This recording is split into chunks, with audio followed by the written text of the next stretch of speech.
Renault seems to be having a bit of a renaissance at the moment. First, there was the Renault 5, which I really liked, but I don't really fit in the back of. Then there's the Twingo, which is coming up, which I'm probably not going to fit into the back of either. But now there's this, the Renault 4. And is this the retro Renault that I might be able to fit into? Now today, not only am I going to squeeze myself into the back of this Renault 4, I'm also going to see how well it's been modernised, what it's like to drive on the road, and most importantly, was it worth bringing it back after its 30-year hiatus? So how well does a 60-year-old design actually hold up today? Well, as you can see, it looks fantastic. In fact, it's even turned heads today, not because of its colour, but because of everything else on it. So, start at the front. You've got this one piece of glass illuminated grille. That's passed crash safety test ratings, very good. You've got this illuminated Renault badge in the middle. That's obviously its newer badge over the last few years. Little Renault 4 in there. It spans the whole thing. It's actually very impressive. And then you've got these sort of fake, well, they would be fog lights essentially, but they're not. They're blanked out. That's fine. Up here, unfortunately, fake grills. And then down here, we've got 18-inch alloy wheels. On the Techno spec, you do get different wheels on other spec, and these are wrapped in lovely thick Michelin e-Primacy tyres, which are really good for EVs. It sort of just helps them improve their range a little bit. And then up here, you've even got a little Renault 4 that drives up the car, which I quite like. And when you get to the side, you'll notice it's proper black cladding that runs all the way around the car. This implies it's kind of off-roady SUV type vibe. As you can see from a little bit of mud on the car, we do test that later on in the video. Now, down here, we've got 3 strakes that run along the side of the car. It's on both sides. That harks back to the original, which also had those. And then up here, really sturdy roof bars. So you can, I don't know, put a roof box on there, tents, kids, maybe not. But the most exciting part for me is up here, you can get an optional retractable cloth roof. This car doesn't have it, but I wish it did. Future Ben here, and I found one with a canvas roof. And I think this might be my favourite one for 2 reasons. A bit more headroom in the front and a smidge more in the back. But unfortunately, this won't be available straight off the bat in the UK, so you're going to have to wait a little bit of time if you want to order it. Now at the back, it carries on that hatchback style because the Renault 4 was one of the first production hatchbacks ever, so it made sense to carry it on.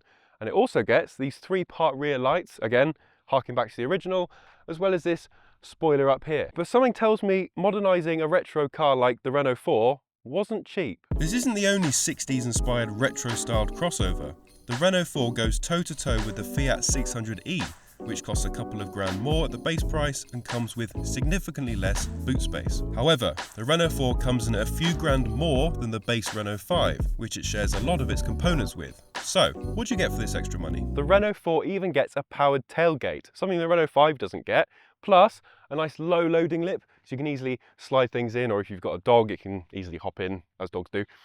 The boot itself is 420 litres, which is 90 litres more than the Renault 5, and you can really feel it. Plus, you get extra storage under here. So this is for charging cables mostly, but it's removable and it's plastic. So you could put muddy boots in there, or turn it into an ice tray, and just pour it out, wash it out.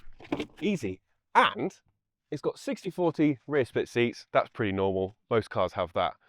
But you can also fit something that's 2.2 metres long, including one of me, plus a little bit of extra space. Now, this is for European markets only. Unfortunately, we won't be getting this in the UK. No, it's not for that reason. It's just easier on left-hand drive cars. So we're just on our way back to the airport after driving the Renault 4, and Jamil's editing in the back, but he's discovered something genius.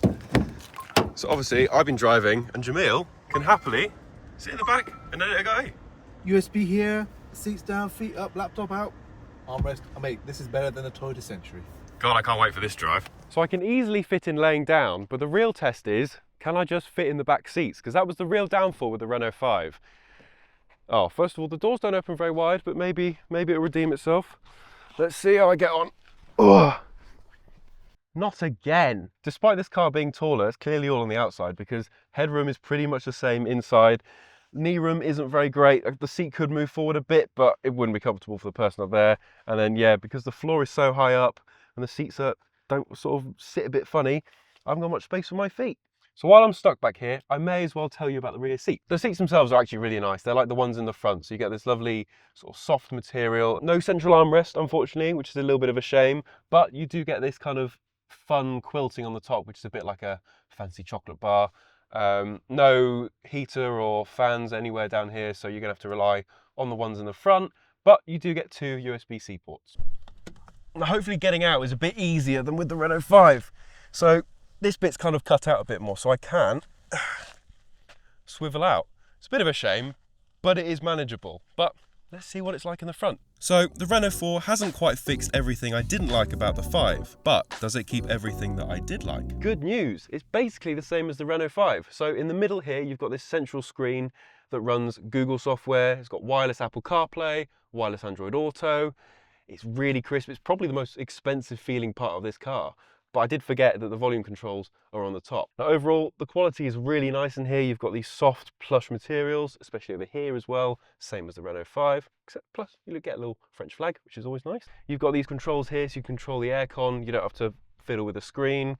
Again, you've got the lipstick holder, gear selector there, which I'm kind of growing to like. Now, while the screen is really premium, the thing that lets it down for me is the reversing camera. It's just not up to par. It's pretty rubbish. In fact, you can get better ones on cheaper MGs. Let me show you. It's a classic Renault affair. As you can see, I look a bit like a potato. As for storage, it isn't half bad. In the middle here, you've got these 2 cup holders with a removable divider.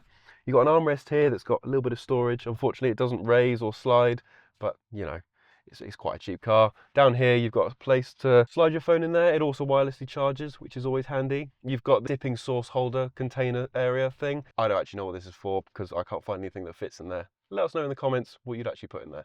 Sensible, please. And then in here, glove box, which is okay. I expect it to get a bit smaller when we get to the UK.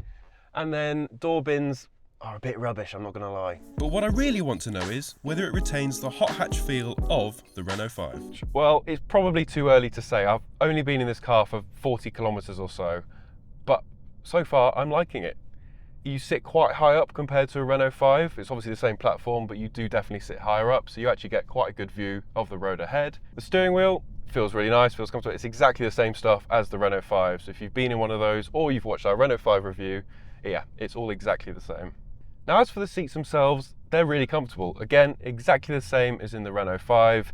They're these supportive, comfortable seats with sort of like a leather kind of material, bit of fabric, and then I'm getting kind of Porsche, Pasha, black and white checker vibes on here, which I think look really cool. And this car's got lumbar support, so you can sort of push it in, push it out, however you want to sit comfortably. So I've been driving for over an hour now, no back issues whatsoever. Well, while we're here, it'd be rude not to do a little launch. So let's put it into sport mode and let's see if it can hit 62 in 8.2 seconds. Oh, a little bit of slide. Are we gonna run out of road? We might run out of road. 8.77. Oh, I struggle to get grip. So this is when you really want acceleration. As we're coming out, there's no traffic lights on this thing. You floor it, and you can just zip on around. Easy peasy. Now, when I got in this car, I thought it would be quite a good idea to give a little bit of a range test. So we're driving 100 kilometers to our destination currently. Standard normal driving mode, charging 2 phones, got the aircon on, there's 2 people in the car, and there's a and there's a boot full of luggage. We started the drive with 409 kilometers, about 254 miles of range, 100% battery. Now we've driven 43 kilometers, and we've got 367 kilometers of range and 91% battery. And we've been driving sort of normal city speeds, bit of motorway. You've obviously got 1 pedal driving, which is that regen. And yeah, so far it's looking good, but we've still got a long way to go.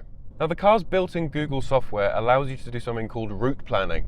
So using the Google Maps in the Google software, you just plan your route for the day and it'll tell you exactly where to charge your car throughout the journey.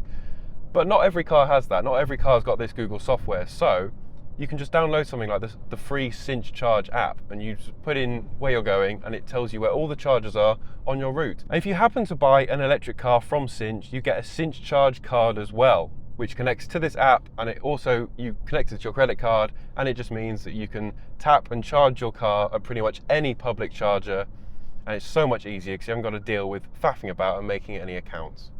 One of my main concerns about the Renault 4 was wind noise and general driving noise when you get up to speed on the motorway, because that's something I found with the Renault 5. It was just a little bit noisy, and unfortunately it's the same with the Renault 4. You get quite a lot of wind noise coming from this part of the window especially, and it's just, yeah, the little bit of tyre noise on these Michelin eco tyres for electric cars.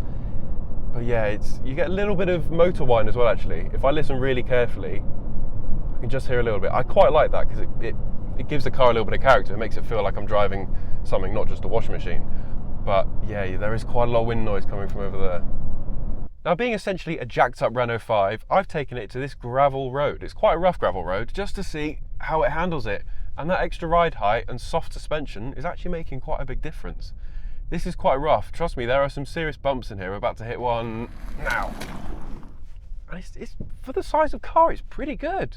It's sort of just nipping along like a Panda 4x4 might. Maybe not to the same extent, but yeah. There's quite a lot of rough, small stones here. It's just gliding along, no worries at all. So what do I think about the Renault 4 after my time with it? Well, to be honest, I still don't know if it's the Renault for me. It is quite small, but it's basically a Renault 5 estate, and it's also been pretty good when it comes to range. Now, I tested this in sunny Portugal, but there'll be a UK review coming soon, so click on my face to subscribe. And if you like this sort of retro hatchback, why don't you check out our Renault 5 review or our Fiat 600 review?